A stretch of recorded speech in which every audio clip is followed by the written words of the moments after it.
2015 may have been one of the best years for games of all time.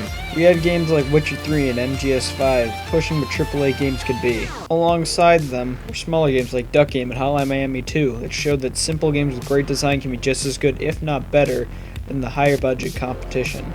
This led me to be optimistic for 2016 after seeing all the 2015 E3 trailers. But overall this year seems kind of mediocre. I've only played 2 games so far this year that are truly ones I consider must-plays. Neither of those are high-budget releases. Games with tons of hype are ending up not as expected, with Mafia 3 having lukewarm reviews at best, and No Man's Sky being a bigger disappointment to me than Halo 4. Overall, I can't think of too many high-budget games that came out this year that are really Game of the Year contenders, other than maybe Overwatch. I do have some optimism towards smaller games though. While not too many standout indie games came out to my attention, 2 blew me away.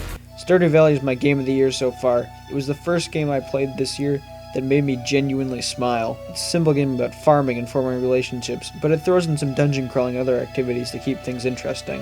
I already did a review of this game on Button Press, so I'm not gonna drag this out too much longer. On the complete opposite of the spectrum, we have Brutal Doom 64, a standalone mod of the N64 cult classic.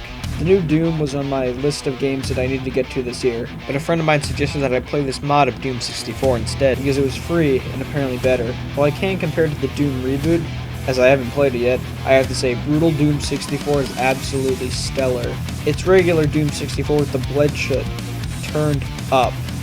Weapons have new cool animation, gore is turned all the way up, and it allows you to do something never imagined by the original devs. Look up. It's the only action game I've played that came out this year that I can say I've truly, fully enjoyed.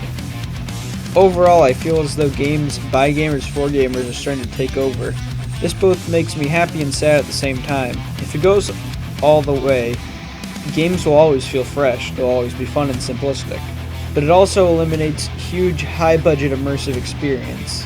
Now, I doubt this will ever happen, and I'm sure the equilibrium will stay in place for the most part, but on a good note, these low-budget games are doing really well with their budgets, and just focusing on fun instead of graphics or huge set pieces. We have our Witchers and Battlefields to fill those holes, and I'm glad that we can have some simple fun every so often. There are still a few great indie games that I want to try and get to by the end of the year, games like Superhot and Owlboy, and I probably will, but overall AAA gaming just doesn't seem like it hit too hard this year. Some more good games might show up by the end of the year, but it's already November and only 3 good AAA games have come out this year, to my knowledge. Overwatch, Battlefield 1, and Doom. That's okay though. Sometimes the underdogs need a little time.